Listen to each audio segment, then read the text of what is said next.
these were the steps that I took to take us out of the university and have us as an independent organisation. So the first thing, as I said before, is establishing a board. So building a team of amazing people who can help you with the first step, which is firstly, it's establishing you as an entity.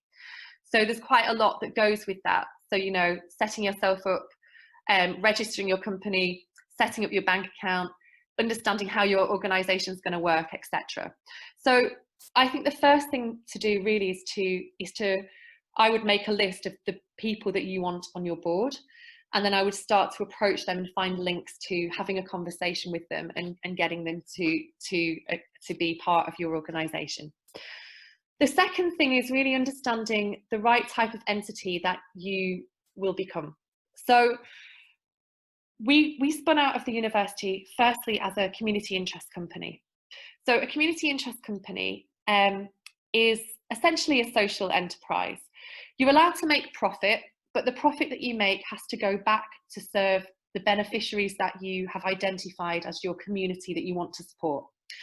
Setting up a community interest company is really, really easy. I think you only need 2 directors of the CIC, or KIC as people call it, and you can literally register today. You could just go online and fill out the forms and you're set up and ready to go.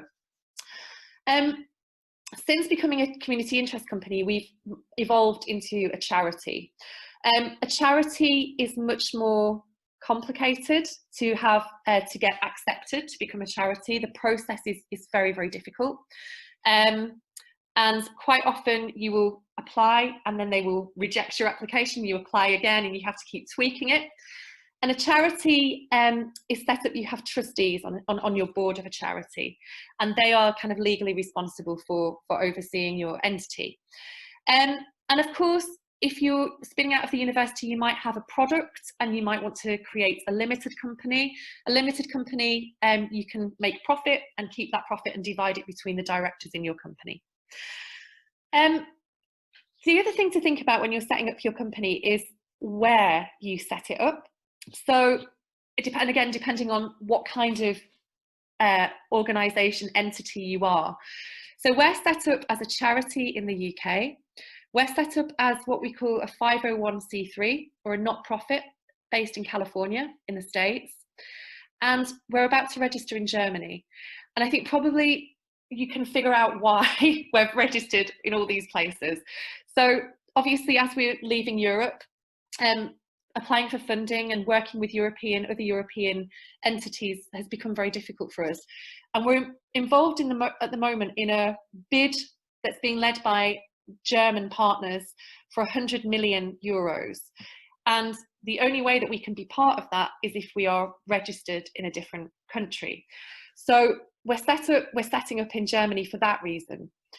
We're set up in the States because I identified an opportunity for us to do some really serious fundraising in the States. And I established a board in the States. And the entity in the States, the sole purpose is to fundraise for in place of war in the UK. But it means that when people donate to us in the States, and we work with what we call high net worth individuals, donors, they get a tax break when they give us money in the States. So that's why we're established like that there. The next thing to think about, or maybe sort of like all together to think about these things, is to write a constitution document which sets out what is your mission, what are your ambitions and aims, what is the core of what you do. And after this, if anybody wants, I can share our documents with you and I can point you in the right direction of where to find examples of all of these things. The next thing is really to think about producing some copy and maybe some branding about what you are and what you do. Maybe have a website, get a website presence or a social media presence. This is really important, I think, when you're establishing your board. People want to see what they're kind of getting themselves into. So having some really good copy is really important. Also, at the same time as all of this, you need to really be thinking about your business model. So where is your revenue going to come from? So in my organisation, most of the revenue until very recently came from traditional funding. So we had a lot of support from academic research councils while we were still connected to the university. Now we get a lot of support from trusts and foundations and from donors. And since COVID happened, we've done a lot of really big commercial partnerships with some major platforms. And so we've got some commercial income. So it's worth having a think about where you think the core of your income will come from. It may come from the sales of a product if you've created some kind of product. And then it's about writing a business plan. So I have this this kind of thing where I don't really see the point in writing an incredibly long business plan for 5 years, because boom, COVID can happen and everything can change. You know, the world is changing at such a fast pace all the time. So I do a year, 2-year business plan, and I may keep it really short. And I write an overall business plan for our organisation, and then I create a separate fundraising and strategic plan. And I develop all of this with my board. And the next thing is about finding a good mentor.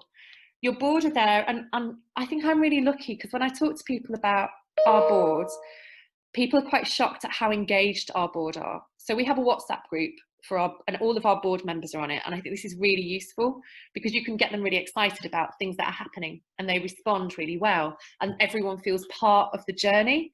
So I would definitely suggest to have some kind of WhatsApp group to keep everybody kind of up to date with what's happening. And so as active as your board can be, having yourself a personal mentor that can take you through this beginning process, I think is really important. I've always had a mentor. At the moment, I've got, my mentor is a fundraising expert based in the States, because that's what I need right now. But you know, I think you should find mentors that kind of respond to where you're at with what you're doing at the time. And finally, get support from within your university. So there are loads of really amazing resources, people who can help you establish your entity, and there's loads and loads of knowledge within the university, and people that can help.